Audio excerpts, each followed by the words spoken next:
Matthew chapter 5. Now when Jesus saw the crowds, he went up on a mountainside and sat down.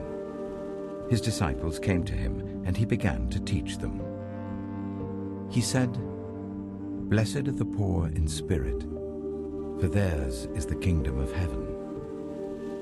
Blessed are those who mourn, for they will be comforted. Blessed are the meek, for they will inherit the earth. Blessed are those who hunger and thirst for righteousness, for they will be filled. Blessed are the merciful, for they will be shown mercy. Blessed are the pure in heart, for they will see God. Blessed are the peacemakers, for they will be called children of God. Blessed are those who are persecuted because of righteousness, for theirs is the kingdom of heaven. Blessed are you when people insult you, persecute you, and falsely say all kinds of evil against you because of me. Rejoice and be glad, because great is your reward in heaven, for in the same way they persecuted the prophets who were before you. You are the salt of the earth. But if the salt loses its saltiness, how can it be made salty again? It is no longer good for anything except to be thrown out and trampled underfoot. You are the light of the world. A town built on a hill cannot be hidden. Neither do people light a lamp and put it under a bowl. Instead, they put it on its stand, and it gives light to everyone in the house. In the same way, let your light shine before others, that they may see your good deeds and glorify your Father in heaven.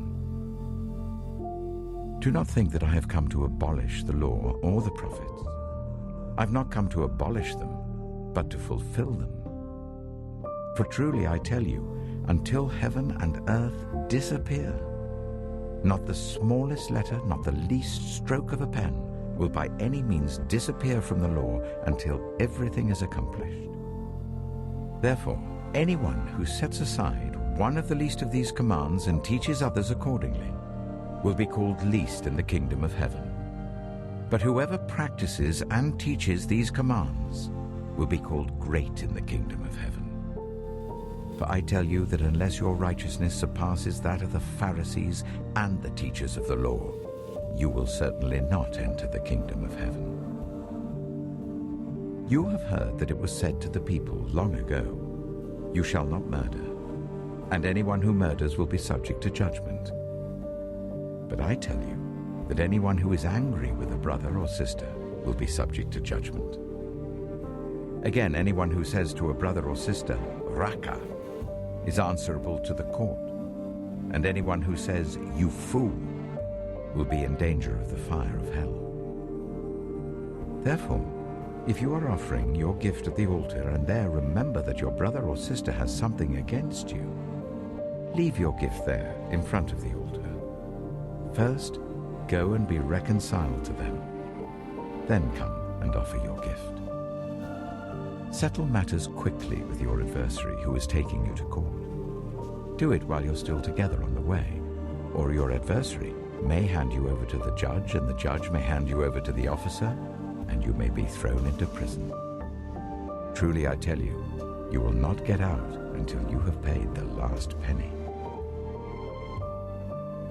You have heard that it was said, "You shall not commit adultery." But I tell you that anyone who looks at a woman lustfully has already committed adultery with her in his heart.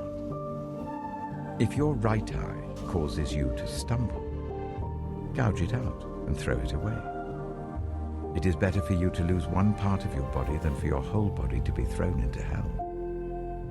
And if your right hand causes you to stumble, cut it off and throw it away. It is better for you to lose one part of your body than for your whole body to go into hell. It has been said, anyone who divorces his wife must give her a certificate of divorce. But I tell you that anyone who divorces his wife except for sexual immorality makes her the victim of adultery, and anyone who marries a divorced woman commits adultery.